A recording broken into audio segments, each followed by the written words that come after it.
तो 8 तारीख को जिस तरह से एक अवैध निर्माण को ढाने के बाद हल्द्वानी जल उठा, अब सवाल यह है कि आखिर हल्द्वानी के गुनहगार कौन है। और आज टीवी9 भारतवर्ष पर हम वो बेनकाब करने जा रहे हैं। आपके साथ मैं हूं करुणा शंकर शर्मा, निधि वासंदानी मेरी सहयोगी मेरे साथ मौजूद हैं। तो हल्द्वानी में हुई हिंसा भले ही थम गई हो, लेकिन हिंसा के निशान अभी तक मौजूद है। गलियों में दंगाइयों की करतूतें साफ साफ नजर आ रही हैं। एहतियातन कर्फ्यू में ढील नहीं दी गई है। स्कूल कॉलेज आज भी बंद है। जी हां, चप्पे चप्पे पर पुलिस इस वक्त तैनात है। कल सीएम पुष्कर सिंह धामी खुद घायल लोगों और घायल पुलिसकर्मियों से मुलाकात करने पहुंचे। सीएम ने अधिकारियों को सख्त कार्रवाई के निर्देश भी दिए हैं। 6 तस्वीरें आपको दिखा रहे हैं किस तरह चारों तरफ हिंसा के निशान देखने को मिल रहे हैं। आज भी कर्फ्यू जारी है। घायलों से धामी मिले वो तस्वीरें भी आप तक पहुंचा रहे हैं। स्कूल कॉलेज एहतियातन बंद किए गए हैं। चप्पे चप्पे पर इस वक्त भी हल्द्वानी में पुलिस तैनात है। और आपको बता दें कि हल्द्वानी हिंसा मामले में अभी की इस वक्त की बड़ी खबर बता रहे हैं। हल्द्वानी मामले में 3 एफआईआर दर्ज कर ली गई हैं। 19 नामजद आरोपियों के खिलाफ एफआईआर है और 5000 अज्ञात आरोपियों पर भी एफआईआर दर्ज की गई है। हिरासत में 50 से ज्यादा संदिग्ध आरोपी हैं। इस वक्त डिटेन किया गया इन्हें। आरोपियों के खिलाफ की जाएगी एनएसए की कार्रवाई। हल्द्वानी से पुनीत शर्मा की आपको रिपोर्ट दिखाते हैं। ये जगह दिखाना चाहेंगे जहां पर अत्याधुनिक हथियारों से लैस जो पैरामिलिट्री फोर्सेस हर जगह इसी मुस्तैदी के साथ खड़े हुए हैं ताकि कोई भी उपद्रवी, कोई भी हिंसा करने वाला शख्स अपने घरों से बाहर निकल करके एक बार भी हिंसा ना करने पाए। ये देखिए हिंसा के वो निशान है। उपद्रवी करीब 700 मीटर दूर यहां तक पहुंच चुके थे और देख सकते हैं जो गाड़ी खड़ी है इस गाड़ी को पूरी तरीके से तोड़ा गया था। उसके बाद इन लोगों ने बनभूलपुरा थाने में आग लगा दी थी जो कि यहां से करीब 100 मीटर की दूरी पर है और कई गाड़ियों को जला दिया था। सरकारी प्राइवेट गाड़ियों को भी आग के हवाले कर दिया गया था। उसके बाद डीएम ने पूरे इलाके में कर्फ्यू लगाया। लोगों को, दंगाइयों को देखते ही गोली मारने के आदेश दिए गए और पूरे इलाके में इस तरीके से चप्पे चप्पे पर पुलिस के जवानों को, पैरामिलिट्री फोर्सेस को तैनात किया गया है। आपके सामने ये इलाके में जो फिलहाल शांति बनी हुई है उसकी वजह ये पैरामिलिट्री फोर्सेस और उत्तराखंड पुलिस के जवान हैं जिन्होंने दंगाइयों को पूरी तरीके से काबू कर रखा। फिलहाल इस हिंसा में 5 लोगों की मौत हो चुकी है। 19 नामजद लोगों के खिलाफ एफआईआर दर्ज हुई है। 5000 अज्ञात लोग, जो 5000 अज्ञात लोग जिन्होंने इस हिंसा में एक्टिव पार्टिसिपेट किया था उनके खिलाफ मुकदमा दर्ज हुआ है और 50 से ज्यादा संदिग्ध आरोपियों को पुलिस ने इन्वेस्टिगेशन के दौरान गिरफ्तार किया। और देखिए इस खबर पर और ज्यादा जानकारी के साथ हमारे 2 संवाददाता हमारे साथ लाइव जुड़े हैं। पुनीत शर्मा हल्द्वानी से लाइव है और साथ ही अभिजीत ठाकुर भी हमारे साथ जुड़े हुए हैं। पुनीत, पहले आपका रुख करते हैं, ये बताइए 48 घंटे हो गए इस हिंसा को, इस वक्त के क्या वहां पर हालात है और तस्वीरें भी दिखाइए आप। गुरुवार को जो हिंसा हुई थी वो फिलहाल तो थम चुकी है और इसीलिए प्रशासन ने कर्फ्यू लगा रखा है। कर्फ्यू में कोई ढील नहीं है। इंटरनेट सेवाओं को भी पूरी तरीके से बंद किया गया है ताकि किसी भी तरीके का कोई व्हाट्सएप मैसेज सर्कुलेट ना हो, दोबारा दंगा ना भड़कने पाए।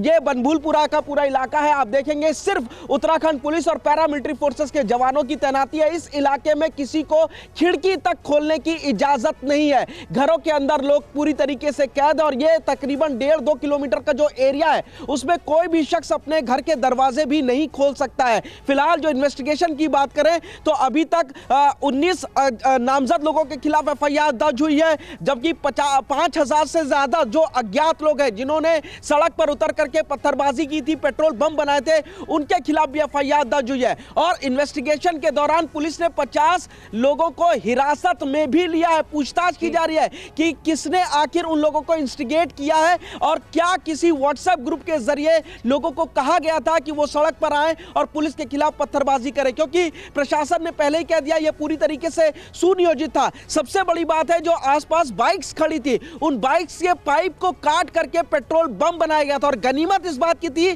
कि कई पेट्रोल बम में आग नहीं लग पाई थी। अगर आग लग जाती और उन पेट्रोल बमों का इस्तेमाल हो जाता तो शायद हिंसा की कहानी कुछ और होती। काफी है कि इस पूरे मामले पर साजिश रची गई। हिंसा को भड़काने के लिए, माहौल को जानबूझकर खराब करने के लिए ये साजिश रची गई जो बेनकाब अब जाकर हो रही है। पुनीत, आप हमारे साथ बने रहिए, आएंगे आपके पास। बनभूलपुरा थाने में फिर से कामकाज शुरू हो गया। एक बड़ी खबर और मिल रही है, आगजनी के बाद थाने को दूसरी जगह शिफ्ट किया गया है। यहीं पर गाड़ियों को फूंका गया था, पुलिस अफसरों पर यहां पर पत्थरबाजी हुई थी। आगजनी के बाद हल्द्वानी शिफ्ट किया गया है अब इस थाने को। अभिजीत ठाकुर की रिपोर्ट आपको दिखाते हैं।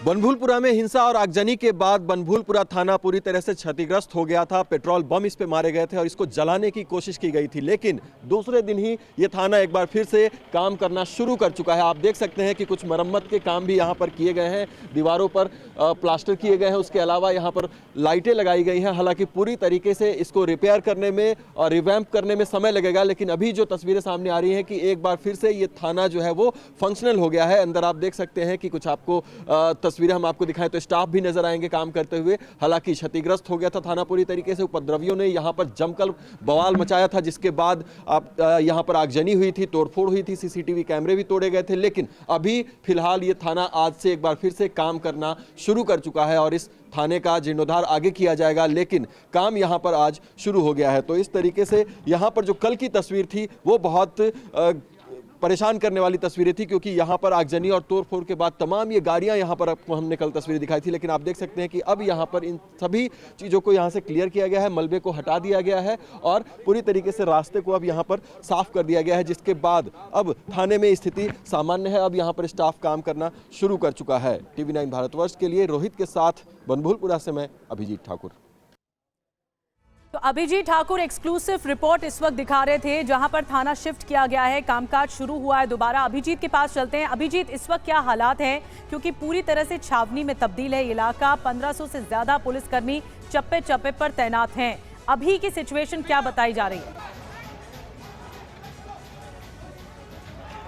देखिए, बनभूलपुरा में स्थिति सामान्य है क्योंकि प्रशासन की सख्ती है। शांति तभी बरकरार रखा गया है क्योंकि हालात लगातार तनावपूर्ण बने हुए हैं। जिस जगह पर मैं मौजूद हूं, बनभूलपुरा थाना काम करना जरूर शुरू कर चुका है, लेकिन कल यहीं से आपको परेशान करने वाली तस्वीरें हमने दिखाई थी, जहां पर पूरी तरीके से क्षतिग्रस्त और जलाई हुई गाड़ियां यहां पर थी। यहां पर पेट्रोल बमों से हमला किया गया था। सबसे पहले उपद्रवी जो है जिस जगह पर डेमोलिशन वर्क हो रहा था वहां से भागते हुए हिंसा फैलाने के लिए इसी जगह पर पहुंचे थे और पूरी तरीके से इसको क्षतिग्रस्त कर दिया गया था। लेकिन अभी आपको यहाँ पर हालात दिखेंगे कि जगह जगह पर आपको पुलिस बलों की तैनाती दिखेगी और लगातार यहाँ पर पुलिस के वाहनों का भी आना जारी है। आप देख सकते हैं कि डिप्लॉयमेंट जो सुबह की होती है वो लगातार जवान यहाँ पर आ रहे हैं और अर्धसैनिक बल के जवान और जो उत्तराखंड पुलिस के जवान हैं उनकी तैनाती सिर्फ इस जगह नहीं बल्कि यहाँ पर बनभूलपुरा में हर गली हर मोड़ पर आपको इस तरह की तैनाती दिखेगी और बड़ी संख्या में दिखेगी। यही कारण है कि लोगों को पूरी तरीके से प्रतिबंधित किया गया है कि वो घर के अंदर बालकनी तक में वो नहीं आ सकते हैं। कर्फ्यू को पूरी सख्ती से लागू किया गया है और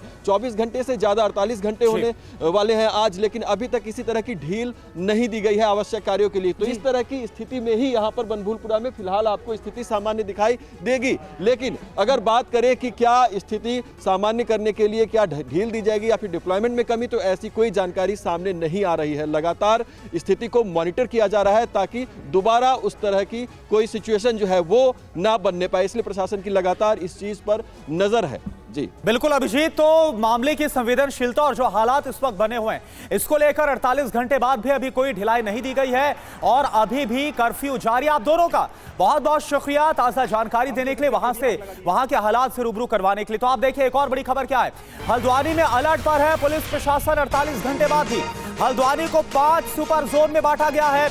हल्द्वानी में 7 मजिस्ट्रेट की तैनाती की गई है।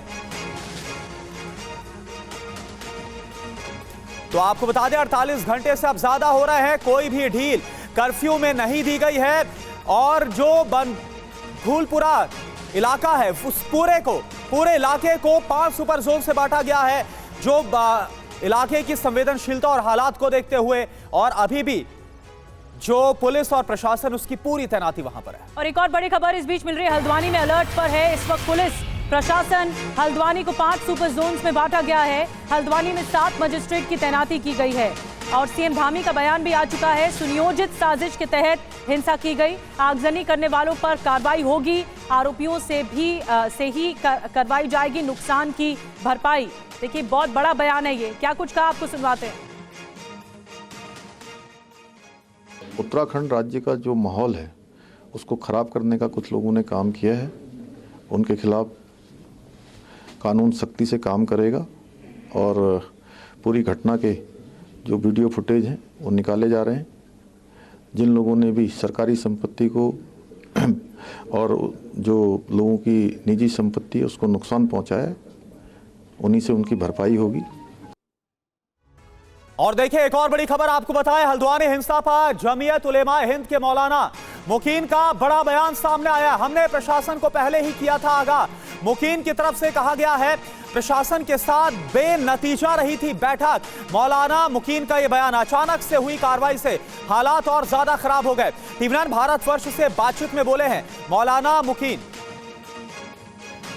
आप लोगों के और प्रशासन के बीच में किस तरह की बैठक चल रही थी, किस तरह की बातचीत चल रही थी इस घटना से पहले, उसके बारे में? हमने स्पष्ट तौर पर यह बात कही उनसे कि ये मस्जिद और मदरसा जो स्थापित है ये किसी जंगल में नहीं है, ये आबादी के बीच में है, लिहाजा इसको आप यथागत स्थिति में छोड़ दिया जाए, इसलिए कि ये धार्मिक जगह है, मजहबी जगह है, पूर्व 10 साल से यहाँ पर नमाज होती चली आ रही है, लिहाजा इससे आपसी सौहार्द न बिगड़ जाए, शहर की अमन चैन सुकून पर फ़र्क ना आ जाए, इसलिए आप इसको इसी स्थिति में छोड़िए।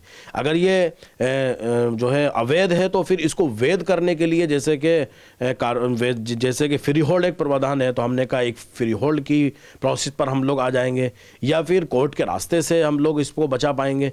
कुछ भी शक्ल बने या इसमें रिसीवर नियुक्त कर दीजिए ताकि डेमोलिश ना हो। ये कुल मिला के वहाँ की वार्ता विफल रही और कोई कामयाब जवाब मिल नहीं पाया वहाँ से। ये सब हालात इसलिए हमें लग रहा हुए कि इसके लिए सडनली ये सब कुछ कार्रवाई की गई।